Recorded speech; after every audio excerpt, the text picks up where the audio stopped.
से आजम बगदाद के मदरसे में बैठे हुए हैं, तलबा को पढ़ा रहे हैं। अचानक अपना हाथ चादर में डाला, कुछ देर बाद निकाला, हाथ पानी से तर है। तलबा ने पूछा, हुजूर ये क्या मामला? अभी तो हाथ सूखा था, चादर में डालकर गीला कैसे हुआ? फरमाया, 1 माह कबल यमन से कुछ लोग बैत के लिए आए थे, मैंने दाखिले सिलसिला किया।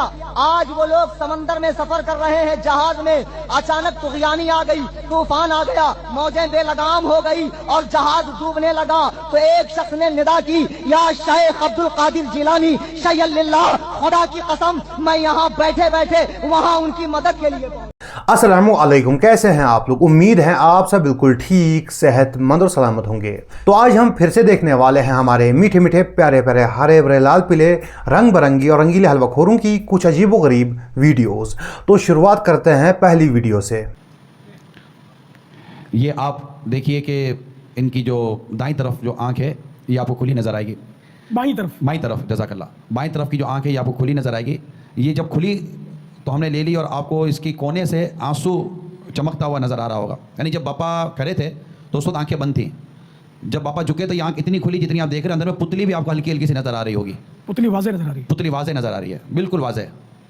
और फिर ये कि ये पापा फिर खड़े हुए, जैसे अमूमन आदमी मतलब खड़ा होता है, तो मैंने देखा कि इनकी आंख बंद हो गई थी। फिर मैंने पापा को अर्ज़ की, पापा दोबारा आप नीचे की तरफ जाएँ और इनके सामने आएँ। फिर नीचे की तरफ गए तो फिर ये पहले से कदरे ज़्यादा खुली, जो आप कैमरे में आप इसको जो महफूज किया गया और आप देख रहे हैं। और फिर वो कोने से इनके आंसू फिर चमकने शुरू हुए। और ये अल्हम्दुलिल्लाह अज़्ज़ व जल वहाँ मौजूद कई इस्लामी भाइयों ने इस मंज़र को देखा और हर कोई इसकी अपने तौर पर गौर कर सकता है कि ये एक क्या कैफियत है, क्या मंज़र। ये देखिए दूसरी तरफ गौर से सब देख रहे हैं और ये मैं भी सारी ला रहा हूँ, बाबा भी देख रहे हैं और इस्लामी भाइयों ने भी इस मंज़र को देखा। और साथ शहज़ाद अत्तार उबैद रज़ा अत्तारी भी अल्हम्दुलिल्लाह जलवा फरमाते। सबसे पहले हम जमजम अत्तारी साहब के लिए दुआ करते हैं कि अल्लाह उनकी खताएं माफ़ करे, उनसे जो भी गुनाह हुए हैं वो माफ़ करे और उनकी मगफिरत करे और उनको जन्नत में ऊंचा मुकाम दे। कहते हैं कि अक्लमंदी की हद हो सकती है लेकिन बेवकूफ़ी की कोई हद नहीं होती। पहले मैं इस बात में नहीं मानता था, लेकिन जब से इन हलवाखोरों की वीडियोस देख रहा हूँ तब से इस बात में मानने लगा हूँ। अत्तारी हजरात और कादरी हजरात जो हैं करामात सुना के करामात के चक्कर में इतने बेवकूफ़ हो गए हैं कि अगर इनको कोई भी ऐसी चीज़ ऐसी बात दिख जाए जो कि इन्हें समझ नहीं आती, ये लोग उसे करामत समझ लेते हैं। हालांकि हर चीज़ करामत नहीं होती। जो वीडियो हमने देखी इसमें पहले भी आँख खुली हुई थी और बाद में भी वही आंख खुली हुई थी। इसमें आंख का बंद करना या खोलना नहीं दिखाया गया है और अगर दिखाया भी जाता तो ये कोई खास बात नहीं थी, एक आम सी बात थी। काश कि अत्तारी हजरात ने कुछ किताबें पढ़ी होती तो इन्हें मालूम होता कि अगर इंतकाल शुदा इंसान की आम जुबान में कहे तो डेड बॉडी की हल्की सी आंखें खुल जाए, ये कोई करामत नहीं होती, ये कोई ऐसी बात नहीं होती जिसकी वीडियो बनाकर लोगों को दिखाई जाए। ये एक आम बात होती है और इसकी काफ़ी सारी वजूहात होती है, इसकी काफ़ी सारी वजह होती है। कई बार मसल रिलैक्सेशन की वजह से हल्की सी आंखें खुल जाती हैं। इतनी जितनी वीडियो में दिखाई गई हैं इतनी आंखें खुल जाती हैं। और आंखों का हल्का सा खुलना तो छोटी बात है, ये काफ़ी छोटी बात है। कई बार ऐसा लग सकता है कि बॉडी में मूवमेंट हुई है, हरकत हुई है, कई बार ऐसा लग सकता है और लगता भी है।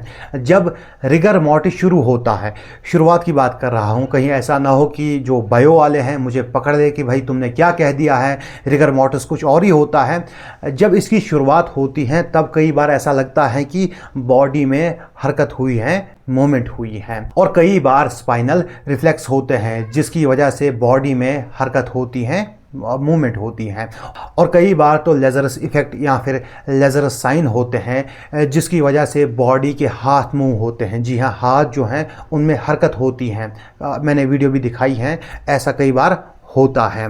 सोचे कि अगर अत्तारी हजरात या फिर हलवाखोरों के यहाँ कुछ ऐसा हो जाए, वो लोग इसे करामत समझेंगे, कहेंगे कि गौस पाक आए थे, ज़िंदा कर दिया था और नई नई कहानियाँ मार्केट में आ जाएंगी। बहरहाल ऐसा कुछ भी नहीं होता। खैर, डेड बॉडी में हरकत होने की काफ़ी सारी वजूहात हैं, काफ़ी सारे रीज़न हैं और अगर मैं एक्सप्लेन करने बैठ जाऊँ, बताने बैठ जाऊँ तो वीडियो जो है वो काफ़ी लंबी हो जाएगी और ये बायो की क्लास बन जाएगी। इसीलिए आप जो हैं खुद जाकर के चेक करें और खुद जाके ढूंढें, किसी डॉक्टर से पूछिए या फिर किसी बुक में पढ़िए या फिर गूगल से या फिर एआई से पूछ सकते हैं आप। इसकी काफ़ी सारी वजूहात होती हैं। और अत्तारी हजरात जो हैं वो अपने बाबे को प्रमोट करने के लिए, दावत इस्लामी को प्रमोट करने के लिए और ख़ुद को प्रमोट करने के लिए किसी भी हद तक जा सकते हैं, किसी भी हद तक गिर सकते हैं। इन्होंने आज इस बात का सबूत दिया है। कुछ अत्तारियों की दाढ़ियाँ जो है लाल हो गई हैं, कुछ अत्तारियों की दाढ़ियाँ जो है सफ़ेद हो गई हैं, लेकिन आज भी इनकी जो हरकतें हैं वो बच्चों वाली हैं। हम अल्लाह से दुआ करते हैं कि अल्लाह जो है इन अत्तारियों को, इन हलवाखोरों को हिदायत दे। बहरहाल चलते हैं अगली वीडियो की तरफ। कहते हैं मोती, दुर किसको कहते हैं? मोती, बेशबहा मोती। ये दुर बनता कैसे है? दुर मोती को कहते हैं। और मोती सीप में होता है। और सीप कहां होता है? ये समंदर में होता है। और अबरे नीसा एक बादल का नाम है, वो साल भर में एक ही बार आता है। वो बादल जब आसमान पे उड़ना शुरू करता है तो ये सीप समंदर के नीचे से ऊपर उठ के आती है और ऊपर अपना मुंह ऐसा खोल के मुंतजिर हो जाती है। सीप ये संस्कृत लफ्ज से बना है और मुअन्नस में इस्तेमाल है। ऊपर से खुरदुरापन होता है उसकी खोल में, अंदर से चिकनापन होता है। 1 इंच की साइज के बराबर सीप होती है ये। सतह आब पर, सतह समंदर पर वो मुंह खोल के सीप ऐसे हो जाती है। अबरे नीसा से जब कतरे नीसा टपकता है, बारिश की बूंद टपकती है, नीसा बारिश की बूंद जो ही उस सीप में आती है, वो सीप अपना मुंह बंद कर लेती है ऐसे और सीधा जमीन के नीचे जाकर बैठ जाती है। और फिर अपना पूरा महीना क्रॉस करने के बाद वो बूंद मोती की शक्ल इख्तियार कर लेती और उस मोती को बड़ी बड़ी रानियां, मालिका, बल्कि सूरत की बड़ी बड़ी मंडी में करोड़ों, मिलियन, बिलियन से उसकी कीमत होती है। ऐसे तो सिर्फ बेवकूफ़ बनाए जा सकते हैं, मोती नहीं बनाए जा सकते। और जो ऑयस्टर होता है, जिसे उर्दू या फिर हिंदी में सीप कहते हैं, माफ़ करना अगर प्रोनाउंस करने में गलती हो गई हो, मुझसे ये गलतियाँ होती हैं, यानी अल्फाज अदा करने में मुझसे गलतियाँ होती हैं। ये मेरे कंट्रोल में नहीं है, मैं काफ़ी कोशिश करता हूँ लेकिन मुझसे ये गलतियाँ होती हैं, उसके लिए माफ़ी चाहता हूँ। जो सीप होती हैं, अगर इसके अंदर कोई पैरासाइट जाए या फिर रेत का दाना चला जाए तो ये इरिटेट होती हैं। अपने डिफेंस में ये एक मादा छोड़ती है, केमिकल छोड़ती हैं, और वो केमिकल जो है उस पैरासाइट को या रेत का दाना हो या कुछ भी हो उसको जकड़ लेता है और उसको मतलब कवर कर देता है। तो ऐसे मोती बनता है और साल दर साल जो हैं ये लेयर चढ़ते रहते हैं और मोती जो है बड़ा होता जाता है। ऐसे मोती बनता है। इसमें जो अबरे निसा हैं जो आप बात कर रहे हैं, इसका कोई ताल्लुक़ नहीं, इसका कोई रोल नहीं है। बहरहाल ऐसा नहीं है कि मोती सिर्फ समुंदर में बनते हैं, नहीं, ऐसा नहीं है। मोती जो है आजकल घरों में भी बनाए जाते हैं। पाकिस्तान का मुझे नहीं मालूम, लेकिन इंडिया में कई सारी जगहों पर मोती जो हैं वो घरों में भी बनाए जाते हैं। सीप को पकड़ा जाता है, उसके अंदर कुछ डाल दिया जाता है और फिर उसका मोती बन जाता है। और ये तरीका होता है सेम ही होता है, मतलब जब सीप के अंदर जो मोती बनता है इसका तरीका जो है वो सेम होता है, लेकिन जो कुदरती होता है उसकी कीमत अलग होती है और जिसमें इंसान की मुदाखलत हो उसकी कीमत जो है अलग होती है। इनमें फ़र्क तो होती है लेकिन तरीका बनने का जो है वो सेम होता है। बहरहाल अब चलते हैं अगली वीडियो की तरफ। महारत रखता हो लड़का, उसका भी जवाब वो जावेद अख्तर नहीं दे सकता था।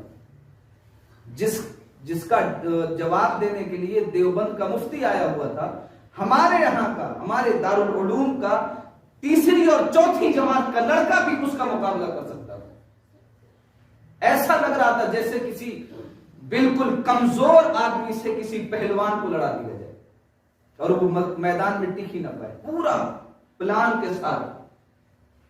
और आप जब से मुफ्ती शमाइल साहब ने डिबेट की है तब से न जाने क्यों हलवाखोर हजरात जो हैं एहसास कमतरी के शिकार हो गए हैं। शायद एहसास कमतरी ही कहते हैं। क्या है ना कि मेरी उर्दू जो है वो हलवाखोरों के ईमान की तरह ज़रा कमज़ोर है।